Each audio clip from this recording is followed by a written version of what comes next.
दिनेश की ओर news time आपका स्वागत है। 2 अक्टूबर का दिन, महात्मा गांधी की जयंती। हाँ, 1-2 दिन पहले कुमार विश्वास का एक प्रोग्राम था कि कहो विदुर कब बोलोगे, कब तक मौन रहोगे विदुरो, कब अपने लब खोलोगे, जब सर ही कट जाओगे तो किस मुंह से क्या बोलोगे। भारत की स्थिति पर, परिस्थिति पर जहां लोग चुप हैं, गांधी के 3 बंदरों, गांधी जी का दिन है, 2 अक्टूबर का दिन है, गांधी जयंती पर उनको हमारा नतमस्तक, एक आम इंसान का, एक आम आदमी का आप सबको प्रणाम। गांधी जी आपको प्रणाम, गांधी भक्तों को भी प्रणाम। लेकिन गांधी भक्तों के इस देश में आज लोग चुप हैं, आज लोग सुनते नहीं, आज लोग बोलते नहीं, पीड़ा व्यक्त नहीं करते। कुमार विश्वास ने हाथरस रेप केस में अपनी पीड़ा व्यक्त की और एक यूट्यूब चैनल के ऊपर अपनी बात कही। उन्होंने इसे महाभारत की कथा के साथ भारत की वर्तमान परिस्थिति को जोड़ा और नेताओं के खिलाफ बात भी की, सवाल उठाए। अब लोगों ने सवाल भी उठाने भी बंद कर दिए हैं। कुमार विश्वास कहते हैं गुस्सा भी आया, गला भी भर गया, पर कहूं क्या। उन्होंने एक जगह उपनिषद की बात कही कि अगर हम कूप मंडूक की तरह, कुएं के मेंढक की तरह, अब भी अगर हम अंधियारी कोठरी से बाहर नहीं निकले तो धीरे धीरे इस अनाचारी असुर लोक के ऐसे अंधकार में प्रवेश कर जाएंगे जो स्वयं स्वयं हमारे विनाश का कारण बनेगा। ये उपनिषद में लिखा हुआ है, इसको कोट किया। 1962 की चीन की लड़ाई के वक्त अपनी जरूरी जिम्मेदारी से बेखबर अपनी सरकार से कविता परशुराम की प्रतीक्षा में जब राष्ट्र कवि दिनकर जी ने सवाल पूछा था तो एक पंक्ति लिखी, छागिया करो अभ्यास रक्त पीने का। अब इस बात पे खास तौर से करो अभ्यास रक्त पीने का, उन्होंने कहा कि शायद मैंने ये बात ज्यादा लिख दी, रक्त पीने जैसी बात नहीं लिखनी चाहिए थी।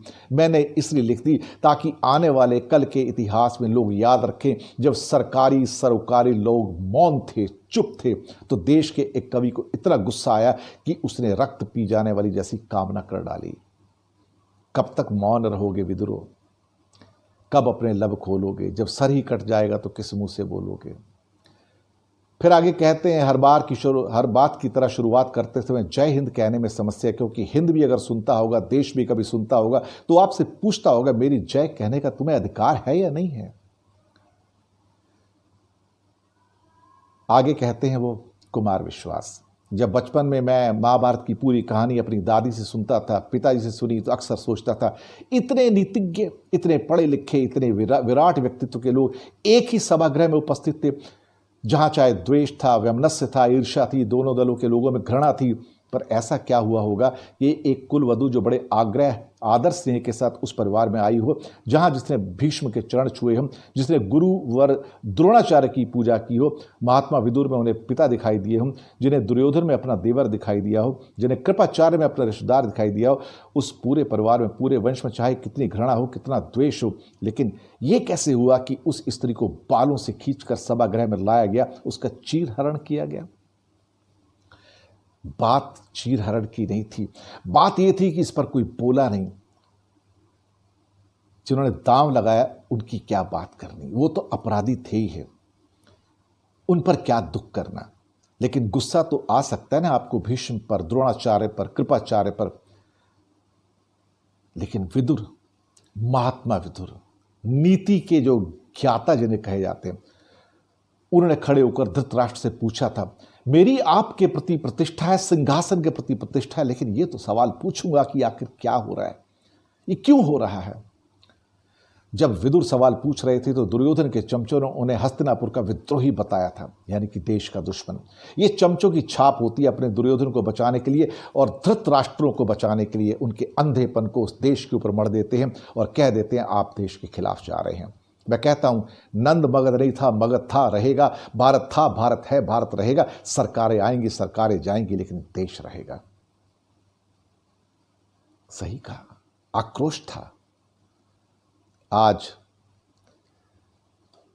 जब बहू बेटियों की इज्जत जा रही है तो कोई लाशों पर रोने वाला नहीं है, कोई कृष्ण आने वाला नहीं है, कोई लाज बचाने वाला नहीं है।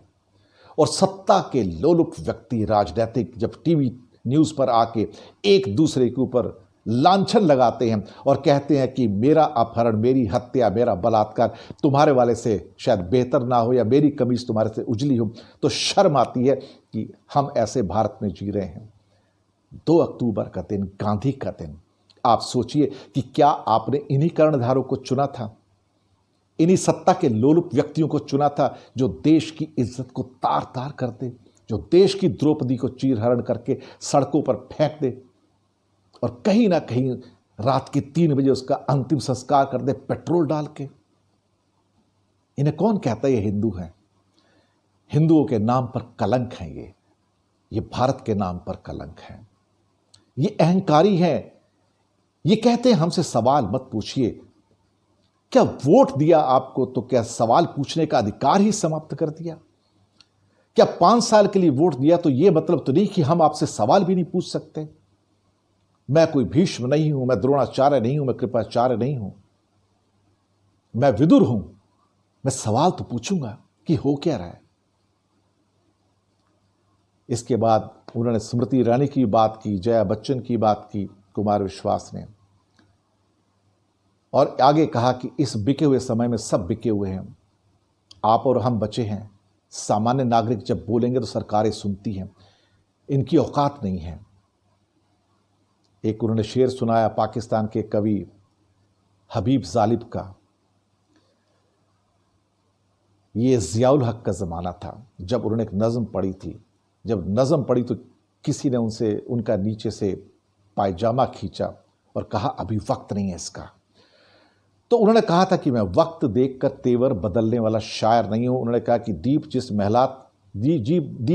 महलात में ही जले, चंद लोगों की खुशियों को लेकर चले, वो जो साए में हर मसलहत के पले, ऐसे दस्तूर को, सुबह नूर को मैं नहीं मानता, मैं नहीं जानता। कहीं ना कहीं उनका ये कहना था कि आप कम से कम जागिए, अब मुश्किल वक्त है, देश का विमर्श संभालिए, हिंदू मुस्लिम दलित ठाकुर बनिया मत कीजिए। 1000 सालों बाद आज़ादी आई है, सवाल पूछना मत बंद कीजिए। बात ठीक कही है। इस 2 अक्टूबर के दिन ही मुझे याद आता है कि गुरुदेव रविंद्रनाथ टैगोर, जिन्हें दरअसल गुरुदेव महात्मा गांधी ने बुलाया था और महात्मा गांधी को महात्मा नाम गुरुदेव ने दिया था। तो गुरुदेव ने कहा था, जहां मन में न भय हो कोई ऊंचा हो भाल, जहां ज्ञान हो मुक्त, जहां संकीर्ण दीवारों में न बटी हो दुनिया, जहां सत्य की गहराई से निकलते हो शब्द सभी, जहां दोष रहित सृजन की चाह में अनथक उठती हो सभी भुजाएं, जहां रूढ़ियों के रेगिस्तान में खो न गई हूं तर्क बुद्धि विवेक की स्वच्छ धारा, जहां लगातार खुले विचारों और कर्मों से मिलती हो मन को सही दिशा, ओ परमपिता स्वतंत्रता के उसी स्वर्ग में जागे ये देश हमारा। ये गुरुदेव ने कहा। गुरुदेव ने यह भी कहा था कि देशभक्ति मेरा आध्यात्मिक लक्ष्य नहीं हो सकती, देशभक्ति मेरा आध्यात्मिक लक्ष्य नहीं हो सकती। मैं देश की सेवा के लिए हमेशा तैयार हूं, लेकिन आराधना तो मैं सत्य की करूंगा जो देश से भी ऊपर है। फिर आगे कहते हैं, क्योंकि टैगोर राष्ट्रवाद से ऊपर मानवतावाद को मानते थे, ह्यूमैनिटी को मानते थे। उन्होंने कहा राष्ट्रवाद के बारे में, जिसकी आजकल बहुत चर्चे होते हैं देश के नाम पे, उन्होंने कहा था, मैं हीरे के दाम में कांच नहीं खरीदूंगा, मैं हीरे के दाम में कांच नहीं खरीदूंगा, जब तक जिंदा हूं मानवता के ऊपर राष्ट्रभक्ति की जीत नहीं होने दूंगा। इन खबरों को, इन बातों को, इन शब्दों को अगर कुछ आज की सत्ताधारियों के सपोर्टर सुने तो उनका खून खौल जाएगा, लेकिन चूंकि ये गुरुदेव रविंद्रनाथ टैगोर ने कहा है तो शायद कुछ कहने की उनकी हिम्मत ना पड़ पाए। साहस तो खत्म हो गया ना। दरअसल जब एक देश में लोग जब देश के नागरिक बोलना बंद कर दें, सुनना बंद कर दें, देखना बंद कर दें, इस गांधी के देश में विचार विमर्श बंद कर दें और कहीं ना कहीं इस बात की उम्मीद करें कि कोई चमत्कार हो जाए, तो कोई चमत्कार नहीं होगा। कोई कृष्ण नहीं आएगा, कोई 8वां अवतार नहीं आएगा, कोई 10वां अवतार नहीं आएगा, कुछ नहीं होगा। अगर आप नहीं बोलेंगे तो कुछ नहीं होगा। आप नहीं बोलेंगे तो हर ओर आपको धृतराष्ट्र मिलेंगे, आप नहीं बोलेंगे तो हर जगह आपको दुशासन मिलेंगे, आप नहीं बोलेंगे क्योंकि फिर आप जो आते हैं, आपकी श्रेणी भीष्म पितामह, द्रोणाचार्य, कृपाचार्य की आती है। आप तो विदुर बनोगे नहीं, क्योंकि अगर विदुर बन गए तो आपकी सेल्फ रिस्पेक्ट क्या रह जाएगी। तो फिर आप धृतराष्ट्र को कैसे बचाओगे, उसके अंधेपन को कैसे राष्ट्रवाद से ओढ़कर तैयार करोगे। सोचिएगा कभी इस बात के ऊपर, तो शायद आपको एहसास हो कि कितनी गहराई में, कितने गहरे में हम, कितने गहरे अंधेरे में उतर चुके हैं। कोई विदुर ही यहां बचा सकता है, लेकिन मुझे कोई विदुर नजर आता नहीं है। नजर आते हैं तो सिर्फ द्रोणाचार्य, कृपाचार्य, भीष्म पितामह, जो चुप हैं, जिनके लब सिए हुए हैं, सिले हुए हैं, जिनकी कर्तव्य निष्ठा धृतराष्ट्र के प्रति है, दुशासन के प्रति है, दुर्योधन के प्रति है।